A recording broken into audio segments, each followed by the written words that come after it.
And now we're joined by one of the newest members of the New York Football Giants, quarterback Jameis Winston. Jameis, how are you, man? I'm well, man. So grateful to be here. So grateful to be a Giant. So you spoke to the media, and you listed a bunch of different reasons of why this was a good fit for you. What was really the driving force, though? What was the thing that really was always in the back of your head that said, this is the place I want to wind up? Really, the most important thing to me was the fact that the Giants wanted me.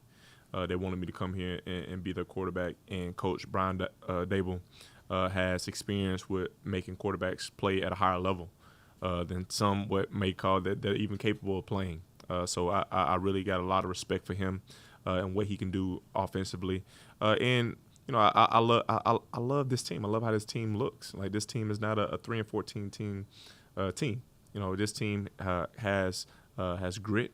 This team has toughness. This team has the want to win. Now I'm just gonna add that man of increase, that leader, and that servant to this team to help provide more of those victories. So you were with the Browns last year. They played the Giants. You didn't start in that game, but obviously you're a backup. You're preparing as though you're going to play in the game, right? So when you saw this Giants defense you prepared for them last year, what did you see that gets you excited to now be on the same team with those guys? Man, the Giants' front seven was great with Byron Burns, Kayvon Thibodeau, Dexter Lawrence. I don't know how to pronounce his last name, but Bobby Okereke. Okereke leaned to him at the middle linebacker position. We had a lot of respect for their front seven. Because they were dominant. They were a good front seven. I'm so happy to see the additions of Paulson Adebo, one of my teammates at New Orleans Saints, who's a lockdown corner, and one of the best ball hawking safeties in the league, and Javon Holland being added to that secondary because we know that's what we want to attack when we were with the Cleveland Browns. They did a good job of holding us to minimal amount of points. When the Browns we jumped out fast on them. But it was just good to see that defense had a good core, because I truly believe that when you win in the trenches, that counts to wins overall as a team. Of course, you'll be playing with the offensive side of the ball. What has you excited about the scheme, the personnel, and how far can this offense be pushed with the guys on the roster being coached the way you are? Yeah, well, the personnel is the big thing that just flashes out. Shoot, you have a great young superstar receiver in Malik Neighbors. You have a great young running back in Tyrone Tracy Jr. You have a great slot receiver in Wan'Dale Robinson, and a tight end in Theo Johnson. That is, I see great things in him. And you have your crafty vet, your guy that you're dependable. That you always can count on, and Darius Slayton, get him back. Andrew Thomas is coming back off an injury. So there are a bunch of exciting pieces just signed back. GVR, there are a bunch of exciting pieces that this team has, but now it's being able to not just have those pieces, but apply those pieces to the best of our ability so we can translate those to wins. You said you're excited for Brian Daboll to maybe take your game to the next level, right? You've been with some great offensive coaches, right? Bruce Arians, Sean Payton, Kevin Stefanski. Where do you want Brian Daboll to help improve you and take your game next? Yeah, all those offense coordinators I was only with 1 year. So being with those guys 1 year. Sean, I actually had the privilege of being with Sean for 2 years down in New Orleans. Just them being authentically them, and me being authentically me, and us meshing together and coming up with a plan on how we can best execute on offense. So one thing about a great offense coordinator, he has a great vision.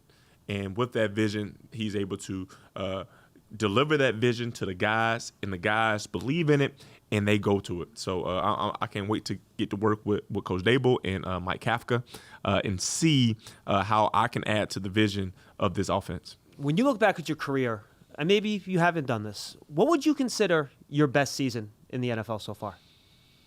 My best season was a season that really wasn't quite finished. The one with the Saints? The one 2021. That was my guess. My first year playing under Sean Payton's calling the plays. That was an amazing year. Why was it my best year? Because we were 5-2. We won. I was 14-3 to the touchdown to interception ratio, and we were having fun. We were having fun, and you have fun when you're winning, and that's where I visualize us getting back to here in New York. So you mentioned the 14 touchdowns, 3 interceptions, right? You kept the turnovers down. What was it about that year working with Sean that allowed you to do that, and how can you continue to build on that here with Brian Daboll? One of the biggest things about that year was the amount of complementary football. All of us were in it together. It was not a one-sided show. We all did what was required for us to have our best chance, and that's one thing that Sean preached. Like, he preached that everybody had their own individual role, and they had to go out there and do it to the best of their abilities. So as someone that's had to now learn a bunch of different offenses, you mentioned only having the coordinators for 1 or 2 years, how quickly do you think you can get really deep into what Coach Dable wants you and kind of hit the ground running?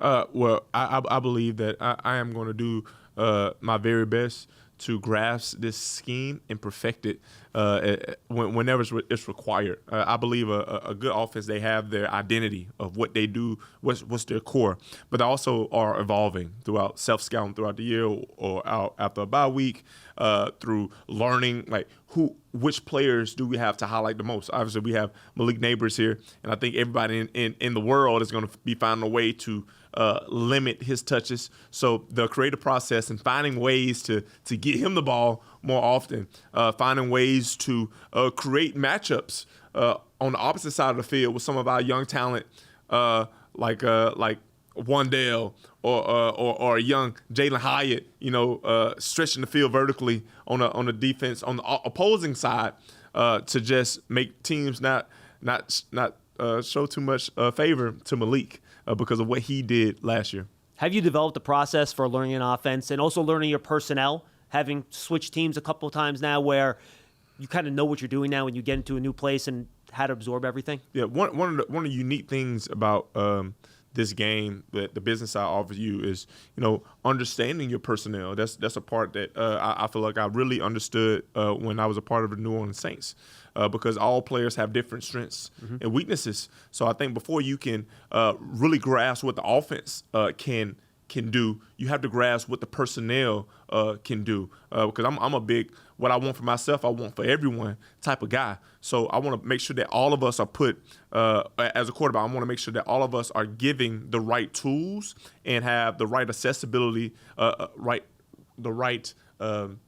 would say, the right desire to go out there and be our very best so we can execute the offense for whatever it looks like. If it's throwing for 50 times a game, is it running 30 times a game or throwing for 30 times a game? Like, whatever the balance looks like, it starts with that personnel, and I believe Joe Sheen and our executives upstairs have done a good job of getting us some nice weapons. You talk about the weapons. Does Malik Neighbors remind you of, or this group of wide receivers in general, remind you of any of the groups of wide receivers you've been with in the past? But you've been to some explosive offense. Yeah. Mike Evans, Chris Olave, Michael Thomas, right in the Saints, you were with him as well. Yeah. Does this group or the individual players remind you of anyone that you've thrown to before? Yeah, man, this is a unique group. I don't know if I've ever had a chance to throw to Malik Neighbors. I think he's unique to himself. Every time that I join the team, I want to look and see like who are these players really are. Sure. Like, what are they really about? Because everybody has their own flavor, their own swag to what they do. Now, as a leader, as a quarterback, how can I best assist them into being great at what they do? And how can I best eliminate them from doing things that they're not comfortable doing, or get them to have a great grasp of something that they're not comfortable doing and work with them so that it can become second nature to them. Final football question.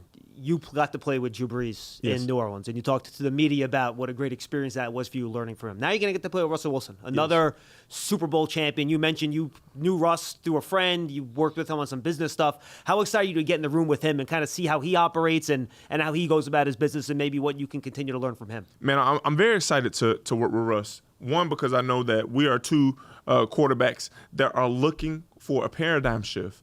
We want to lead this team to victories. We want to change this team from whatever record they were last year to a winning dynasty, to a winning organization this year. Me and him personally, we have a lot to prove in terms of our games. We know what we're capable of in terms of ourselves execute on and off the field, but we want to be able to show that and give these fans an experience of a lifetime for them to see us apply our great abilities out there on the field. But being in a room to serve and compete with Russell Wilson is going to be like a dream come true, because I've always admired him from afar, and we have spent some quality time together. And he's allowed me in his world for me to become a better pro. So I'm excited to serve and compete with Russell Wilson. So until last year, you were a big Southern guy, right? The Florida State, grew up in Alabama, New Orleans, played in Tampa Bay. Got a little taste of playing in the cold weather last year in Cleveland. Yeah. I kind of feel like the NFC East is a little bit similar to the AFC Central, right? AFC North, very, black and blue, hard-nosed. What is it like for you kind of playing in the elements and embracing kind of that northern football culture? Well, I always knew that football weather in Alabama is, 40 degrees. Yeah, 40 to 50s, right? Yeah. Gritty. But, a lot of people from up here, they get mad at me. I'm telling you, like, the cold down south is a different type of cold. The humid. Well, I'll be honest with you. Like, the first time I went to cover the Senior Bowl in Mobile, I came down there being my cocky northern. I'm like, I'm going to wear a T-shirt. I'll be fine. I got down there, dude. I'm like, I made a big mistake. Yeah. I had to go out and buy a jacket. I was freezing down there. Yeah, the humid cold is pretty differently. But, I play some exciting games in snow and weather games. I play good weather games. Oh, you were that one last year against Pittsburgh, right? Yeah, so I couldn't even see the tape. It was some exciting games in the weather games. But outside of that, what's important is what I can bring to this organization in terms of enthusiasm, leadership, talent, right, explosiveness. Mm-hmm. Those are qualities that I can bring on day one. Outside of the weather, like is it gonna snow some days? Hopefully it does. My kids can make snow angels and have some fun. But is it gonna be some windy, cold games? Yeah, But whatever's required for the New York Football Giants to go out there and do their very best is what I'm about. You mentioned explosive plays. Final follow-up. Joe Shane talked about this. Brian Dable talks about explosive plays all the time. What is it about you and the way you approach the game that allows you to consistently create explosive plays, which is something you have done at every stop in your career? Well, you have to take advantage of them when they're there, and you have to visualize you making those plays before they even come, and that's what I do. I visualize making those big plays. I visualize on how I'm going to execute a specific concept. What am I looking for in any given concept that I can take advantage of a team that has a low post safety or a safety squatting. If you don't want to keep a shell over the defense, we're gonna make you pay. If you want to just sit there and play man to man all game, and we're gonna make you pay because we have a young receiver that doesn't lose. So I'm excited to be a Giant. All right, New York, you're here, big city. What's the first thing when you get a second to go to the city and do something cool that you want to kind of dip your toe in and have a little fun? Well, the first place I'm going, I'm going to take my wife over there to the Lincoln Center and go to Tatiana's. Nice. Spend some time with Chef Kwame Nwache. He's a good friend of mine, and him and his beautiful mother, Miss Jewel. So I'm going to definitely probably take my family over there and have dinner with his family over there, and I'm just going to explore. My wife, she has been waiting to be in a big city, for her to just have more life.